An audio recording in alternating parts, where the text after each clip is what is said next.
In Somerset in 2017, Inspector Lewis Taylor was working alongside the police on a disturbing case.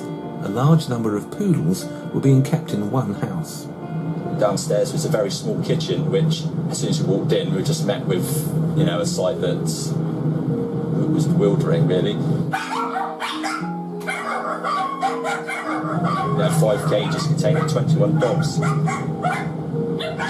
As though they'd been, packed and wrapped like items, like belongings, and not treated as, individual beings.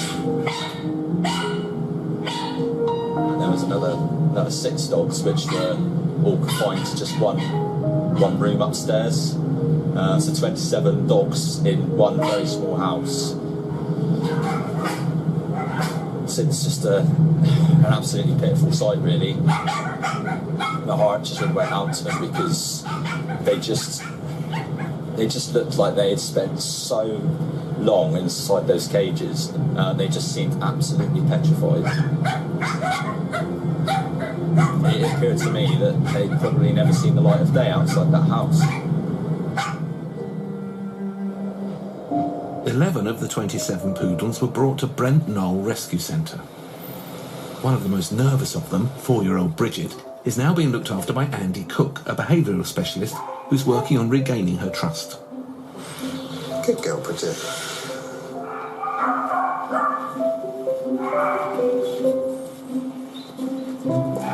Today, Bridget is going to get another opportunity to say hello to the inspector who rescued her, under much happier circumstances. Hi Andy, all right? Hiya. How's it going? Yeah, not too bad. Hello. Hey, girl. Is this Bridget? Yeah, little Bridget. Brilliant. She looks quite different from the last time you saw her. Yeah, she does, actually. She looked resembling more of a poodle. Yeah. And I could, tell she's still a little bit sort of nervous, but so much better than the night we picked them up. So fantastic. But we're just hoping to start introducing her to some new people now, so being as though she hasn't seen you for a little while. Yeah, that's it. No better time. Oh, that's better. Girl. Nervous Bridget looks pretty relaxed with Lewis already. Okay, off you go, Bridget. Okay.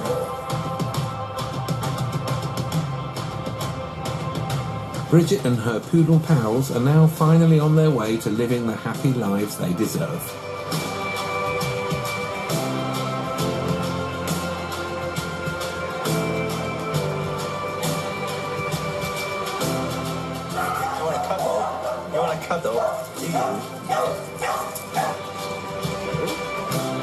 Look at them now, it's totally different. Yeah. Good girl, Bridge. Girl. Hello. See, look at her now. She's so much more confident when she's got her friends to back her up. Right, yeah. Look. Good girl. And you, yeah.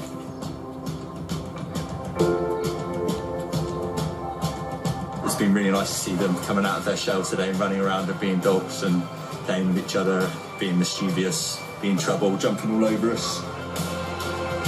The owner of the poodles was found guilty of causing unnecessary harm and suffering and was banned from owning animals for 10 years. She was also given an 18-week custodial sentence, suspended for a year.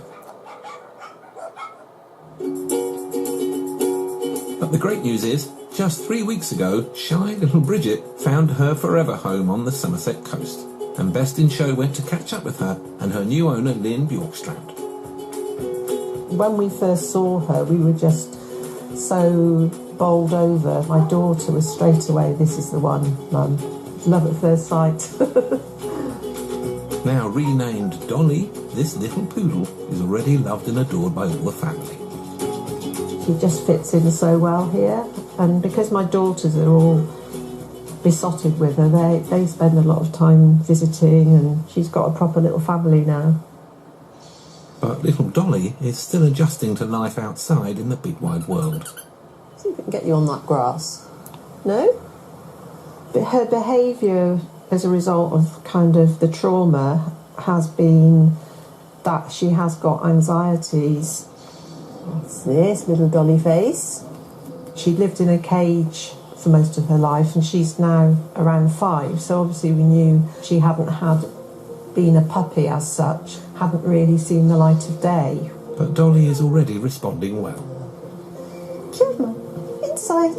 I've seen her confidence increase since she's been in this environment, because it's just me and her most of the time.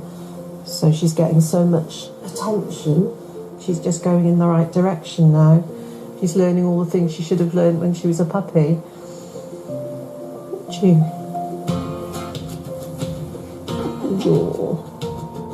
And one of those things is walkies. That's my dance. Come on then. Just going out and about with her.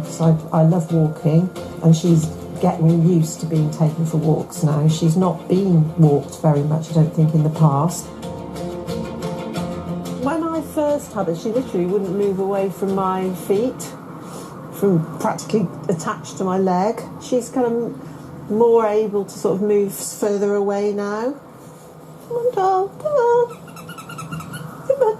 She's much more relaxed. I can sort of feel how much more relaxed she is. And she looks happy. I can sort of get the feeling that she's quite happy, which is lovely to see, really. Because that's all that any little dog deserves, isn't it, really? And it's hopefully for the long haul, you know.